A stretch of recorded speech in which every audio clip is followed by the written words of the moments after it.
అందరికీ జై భీమ్. 2-3 రోజుల నుంచి ఎంఆర్పిఎస్ ఉద్యమ నేత ఈరోజు రిజర్వేషన్ అంశం సుప్రీంకోర్టులో కానీ మాదిగలు మొత్తం ఈరోజు ఒక తాటిపైకి వస్తూ ఈ రోజు వరకు తీసుకుంటే మాదిగలకు పెద్ద దిక్కుగా పెద్ద మాదిగగా మందాకృష్ణ గారు ఉన్నారని చెప్పి అందరికీ తెలిసిన విషయం. ఆయన ఉన్నాడనే ఒక ధైర్యంతోనే చాలా మంది మాదిగలు కూడా ఆయనకి అండగా నిలబడమే కాకుండా తనున్నాడని ధైర్యంతో కూడా చాలా మంది ఉద్యమాలు చేపట్టిన సంగతి తెలిసింది. అయితే కొమ్మూరు కనకారావు కానీ లేదంటే వైసీపీ మాజీ మంత్రి ఆదిమూలపు సురేష్ కానీ 2-3 రోజుల నుంచి మీడియాలో కొన్ని వ్యాఖ్యలు చేస్తూ ఉన్నారు. మరి ముఖ్యంగా ఎవరైతే కొమ్మూరు కనకారావు మాజీ ఎస్సీ కార్పొరేషన్ చైర్మన్ అయినటువంటి కొమ్మూరు కనకారావు మందాకృష్ణ మాదిగ గారు ఏంటి ఆయన పరిస్థితి అని చెప్పేసి మీడియాలో ఏం మాట్లాడుతూ ఒక్కసారి మనం విన్న తర్వాత అంశం మాట్లాడుతారు. ఈ సందర్భంగా మందాకృష్ణ మాదిగ నువ్వు చంద్రబాబు నాయుడు చేతిలో కీలు బొమ్మలాగా మారి ఆంధ్రప్రదేశ్ రాష్ట్రంలో శుద్ధ రాజకీయం చేయదని చెప్పేసి మనం చేస్తా ఉన్నాం. అసలు నీ జీవితం అంతా కూడా చంద్రబాబు నాయుడికి రాజకీయంగా ఏ విధంగా ఉపయోగపడాలనేటువంటి ఆలోచన తప్ప మాదిగల యొక్క సంక్షేమాన్ని పరిస్థితులు దాకాలి. అదేవిధంగా చంద్రబాబు నాయుడు గారు కూడా ఈ 30 సంవత్సరాల్లో ఈ ఉద్యమం ద్వారా మాదిగల్ని 4 కోట్లు మందాకృష్ణ మాదిగ గారు ఈ రాష్ట్రానికి పెద్ద మాదిగ కాదు, పెద్ద మోసగాడు అనే టైటిల్ పెట్టేసి కొమ్మూరు కనకారావు గారు మాట్లాడుతున్నారు. మందాకృష్ణ మాదిగ గారు దాదాపు తన 30 ఏళ్ల ఉద్యమ కార్యాచరణలో భాగంగా 30 ఏళ్ల పాటు ఉద్యమాన్ని కొనసాగిస్తూ ఇప్పటి వరకు ఏ రాజకీయ పార్టీకి తను పూర్తిగా కండవ కప్పుకొని ఆ రాజకీయ పార్టీలో చేరిన పరిస్థితి లేదు. తనకు పదవులు కావాలనుకుంటే పదవుల కోసం అనేక పార్టీలు పదవులు ఇస్తామని చెప్పి ముందుకు వచ్చినప్పటికీ ఒక పార్టీ కూడా పూర్తిగా తను పదవి తీసుకోకుండా కేవలం నా జాతి ప్రయోజనాలే నాకు ముఖ్యం, నాకు ఈ రిజర్వేషన్ల కంటే ఇంకా గొప్పగా సాధించేది ఏముండదు, నాకు ఎమ్మెల్యే కానీ మంత్రులు కానీ ఎంపీ పదవులు నాకు అవసరం లేదని చెప్పేసి వాటిని పక్కన పెట్టేసి తను కేవలం జాతి కోసమే రిజర్వేషన్ అంశంపైనే తను కొట్లాడుతూ 30 ఏళ్ళగా అంత కష్టపడుతూ వస్తూ ఉంటే కొమ్మూరు కనకారావు గారు తన స్వార్థ ప్రయోజనాల కోసం తన సొంత లాభం కోసం వైసీపీ పార్టీలో చేరి ఆ తర్వాత ఎస్సీ కార్పొరేషన్ చైర్మన్ అవుతూ ఆ తర్వాత కూడా ఎస్సీల కోసం ఒక్క లోన్ కూడా ఇవ్వకుండా ఎంత దారుణంగా తను ఎంత ఇబ్బందికరంగా తను మాట్లాడుతూ వచ్చాడంటే మందాకృష్ణ పెద్ద మోసగాడు. దేంట్లో మోసగాడు అంటే జాతిని కాపాడుకుంటూ అనునిత్యం జాతి కోసం రకరకాలుగా ప్రతి ఒక్కరితో తిట్టించుకుంటూ ముందుకెళ్ళడం పెద్ద మోసగాడా, లేకపోతే నీలాగా రాజకీయ పార్టీలో చేరి నీకు ఎలాగో చేత కాదు రాజకీయ అంశంలో ఉన్నావు కాబట్టి రిజర్వేషన్ మీద నువ్వు ఎలాగో కొట్లాడే పరిస్థితి లేదు. 5 ఏళ్ల క్రమంలో జగన్మోహన్ రెడ్డి గారు కూడా కనీసం ఆ యొక్క అంశాన్ని ఎక్కడే కానీ చూపించిన పరిస్థితి లేదు. ఈ రోజు నువ్వు వచ్చేసి మందాకృష్ణ గారు ప్రాణాలు సైతం తెగించి మందాకృష్ణ గారు ఇంతగా కష్టపడతా ఉంటే, జాతి కోసం తను కష్టపడతా ఉంటే నీ సొంత ప్రయోజనాల కోసం మీడియా ముందుకు వచ్చేసి ఈరోజు అవాకులు చవాకులు పెడతా ఉన్నాం. ఇది కొమ్మూరు కనకారావు గారు ఒళ్ళు జాగ్రత్తగా పెట్టుకొని మసులుకుంటే ఎంతో కొంత బాగుంటుంది. మందాకృష్ణ గారిని విమర్శించే స్థాయి కానీ మందాకృష్ణ గారి గురించి మాట్లాడే స్థాయి కానీ మీకు ఏమాత్రం లేదు. నిజంగా చిత్తశుద్ధి ఉంటే మీరు ఏదైతే రిజర్వేషన్ల పైన ఎంఆర్పిఎస్ వర్గీకరణ పైన మీ ప్రభుత్వం ఉన్నప్పుడు మీరు ఎందుకు మాట్లాడలేకపోయినారని చెప్పేసి సూటిగా ప్రశ్నిస్తా ఉన్నాం. మరి చంద్రబాబు నాయుడు గురించి మాట్లాడుతూ చంద్రబాబు నాయుడు గారు గత ఎన్నికల మేనిఫెస్టోలోనే నేను వర్గీకరణ చేపడతా, జిల్లాల వారీగా చేపడతానని చెప్పేసి ఆ రోజే మేనిఫెస్టోలో పెట్టినప్పటికీ ఆ రోజే స్పష్టంగా ప్రజలంతా కూడా తనకి మద్దతుగా తీర్పునిస్తూ భారీ ఎత్తున తనని గెలిపిస్తూ వచ్చారు. అయితే కేవలం ఏ జిల్లాలో మాదిగలు ఎక్కువ ఉంటే మాదిగలు, మాలలు ఎక్కువ ఉంటే మాలలకి, ఎవరు ఎక్కువగా ఉంటే వాళ్ళకి రిజర్వేషన్ అంశాన్ని ఎక్కువ తక్కువ అన్నదమ్ములకి ఏ విధంగా పంచాలో ఆ విధంగా పంచుతానని చెప్పడంలో నీకేమైనా నష్టం కలుగుతా ఉందా?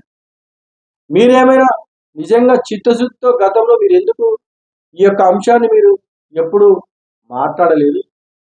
మీరు ఒక మాట మాట్లాడుతూ ఉన్నారు మందాకృష్ణ గారు. ఏమంటున్నారంటే ఎప్పుడు చంద్రబాబు నాయుడు గారికి రాజకీయ లబ్ధి కోసమే మీరు పనిచేస్తా ఉన్నారు, జాతి కోసం కాదని.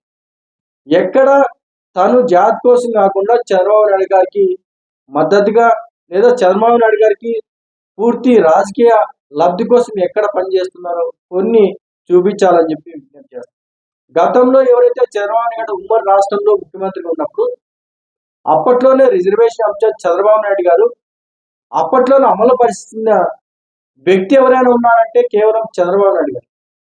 సో అప్పట్లోనే ఎంఆర్పిఎస్ ఏదైతే ఉద్యమాన్ని గుర్తించి వర్గీకరణ అవసరం అని చెప్పేసి అప్పట్లోనే చంద్రబాబు నాయుడు గారు ఆ యొక్క అంశాన్ని గుర్తించి చేస్తే తనకి అండగా నిలబడడం ఏమైనా తప్ప? మీరు ఏమైనా చేయగలిగిందంటే చూపించండి. ఏది ఏమైనా సరే మందాకృష్ణ గారిని ఏది పడితే అది మాట్లాడుతూ ఉంటే ఒక దళితుల బిడ్డగా వెనుకబడి కులాల వర్గాలు చెందిన వ్యక్తులుగా తప్పనిసరిగా తిరుగుబాటు చేస్తాం, మీ మీద ఖచ్చితంగా మాట్లాడుతూనే ఉంటాం. మీరు నిజంగా కృష్ణన్న గారికి మీరు ఏదైనా సపోర్ట్ చేయాలనుకుంటే మీ వంతుగా మీరు ఏదైనా ఢిల్లీలో పోయి కొట్లాడతారా, లేకపోతే ఢిల్లీలో పోయి మాట్లాడతారా, లేదంటే రాష్ట్ర ముఖ్యమంత్రికి మీరు ఏమైనా లేఖల ద్వారా చెప్తారా, మీ ఉద్యమం ద్వారా చెప్తారా చెప్పండి తప్ప చేస్తున్న వ్యక్తి ఎవరైతే ఉన్నటువంటి కృష్ణన్న గారిని విమర్శించడం మీరు ఎలా ఉందంటే రాజకీయ లబ్ధి కోసం తన రాజకీయ లబ్ధి కోసం ఒక్క పదవైనా ఎక్కడైనా తీసుకున్న దాఖలాలు ఉన్నాయా?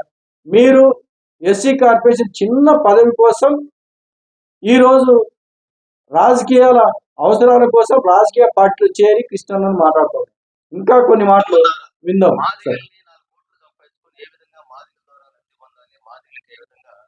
ఉపయోగపడాలి మర్చిపోయి కేవలం రాజకీయ అంశంగా చూడటంలో ఆరితేరితే చంద్రబాబు నాయుడు చేతిలో ఒక పనిముట్లాగా ఈరోజు మొదటి తయారైనటువంటి విషయాన్ని ఆంధ్రప్రదేశ్ రాష్ట్ర ప్రజలకు తెలుసుకోవాలని చెప్పేసి చేస్తా ఉన్నాం.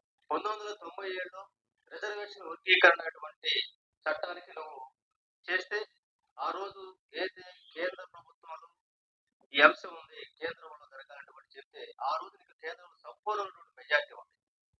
అంతేకాకుండా ఎన్డీఏలో చక్రం తిప్పారని చెప్పేసి 1997లో చంద్రబాబు నాయుడు గారు చేసినప్పుడు తను నిష్పక్షపాతంగా ఏ విధంగా అమలు చేయాలో ఆ విధంగా చేసిన క్రమంలో కొంతమంది ఎవరైతే దాని వ్యతిరేకులు ఉంటారో వారు సుప్రీంకోర్టుకు వెళ్ళడం, కోర్టుల్లో కేసులు వేయడం, రకరకాల కారణాలతో అది ఆగిపోయిన పరిస్థితి. చివరికి సుప్రీంకోర్టు ఏదైతే గత 6-7 నెలల క్రితం ఏదైతే సుప్రీంకోర్టు తీర్పు, దాదాపు సుప్రీంకోర్టు తీర్పు రావడానికి 20 సంవత్సరాలు పట్టింది. తను ఏదైతే తన పరిధిలో ఉన్న అంశాన్ని ఆ రోజు అమలు పరిచారు. తర్వాత కేంద్రంలో పూర్తి మద్దతు ఉంది, కేంద్రం మద్దతు మీరు ఎందుకు చేయలేకపోయినారంటే కేంద్రం మద్దతు ఉంది కాబట్టి ఆ రోజు ఏదైతే వర్గీకరణ అంశాన్ని పొందుపరిచారు ఆయన. అంతే తప్ప ఆ రోజు పూర్తి మద్దతు ఉంది మీరు ఎందుకు చేయలేకపోతే అవును పూర్తిగా చేశారు. చేస్తే సుప్రీంకోర్టుకి వెళ్ళి సుప్రీంకోర్టులో అడ్డుకుంటే న్యాయపరంగా వెళ్ళాలి కాబట్టి ఆగిన పరిస్థితి.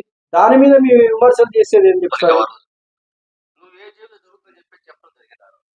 కానీ కేంద్రంలో చట్టాలు చేయాల్సినటువంటి పరిస్థితులు నువ్వు ఒక చట్టం చేయకుండా కేవలం నీ పరిధి కానీ నీకు చేతున్నటువంటి అంశాలు తెచ్చి ఈ 30 సంవత్సరాలుగా రాజకీయంగా మాదిరిని వాడుకుంటూ మోసం చేయడం తప్ప ఏదైతే చేతగాని అంశము ఉంటుంది, చేతనైంది కాబట్టి చంద్రబాబు నాయుడు గారు వర్గీకరణ ఆ రోజు అమలు పరిచారు.